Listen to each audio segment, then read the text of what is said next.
Hi there, Darren here. Hope you are doing well.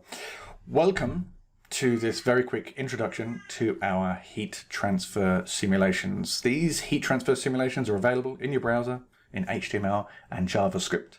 And the JavaScript element is driven by something called FEA script, which is an open source finite element modeling package. So it's a really great little library that can be used in order to undertake heat transfer simulations.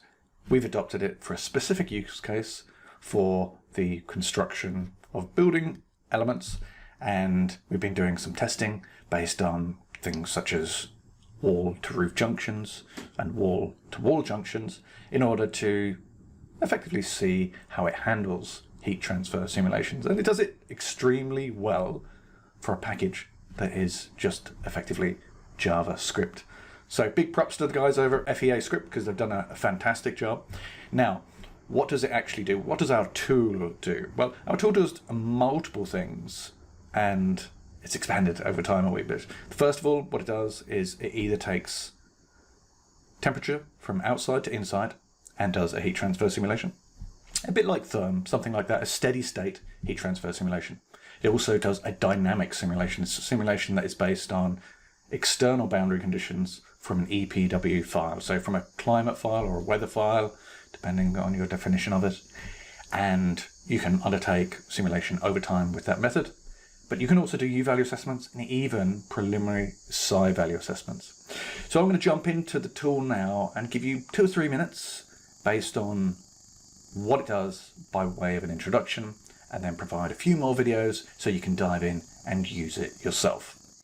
Okay, so here we are in the tool, and what you can see, this L shape here, the grey L shape, is effectively a concrete wall. That's it, it's a concrete wall and it's uninsulated, so it's a very bad concrete wall, but that's what it is. And within this tool, you can do many things, U-values, you can do psi values. I'm just going to quickly show you by way of an introduction how to run heat transfer simulations. Here we go, let's go ahead and run one. Now what is this doing? Well, it's going to run through a couple of thousand iterations, and effectively it's going to converge over the course of that period of time.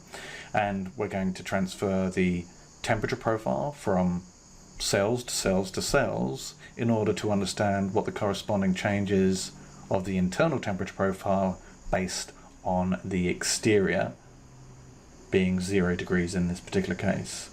So in this example, that's all this is doing. It's got to 1,974 iterations, and it's determined that there is a minimum temperature of 9.33 degrees right at that junction. So there you go. That's a really, really quick introduction to what can be done at the absolute basic end of this tool. But of course, what you haven't seen is how to undertake U-values, psi values, how to add on thermal bridging. This is in the next tutorial.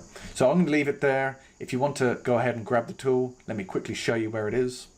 And we're just in our documentation, so just go ahead and grab it here. So you're just going to hit that link, go through, pop in your email address, and we will provide it to you straight away. The only reason we're doing this bit is because we need to keep an eye on who's got the tool so we can communicate as things change. And things will change quickly. We will be releasing another version of this very, very soon as we get feedback from you guys. So if you want this to improve, if you want this to be integrated into the Better Building platform, please tell us and we will go ahead and finish up this piece of work, ultimately to provide a test bed to integrate and make the Better Building platform even more useful. So there you go. Thanks a million for listening. Hopefully you have some time to have a look at it and provide that feedback. Bye-bye.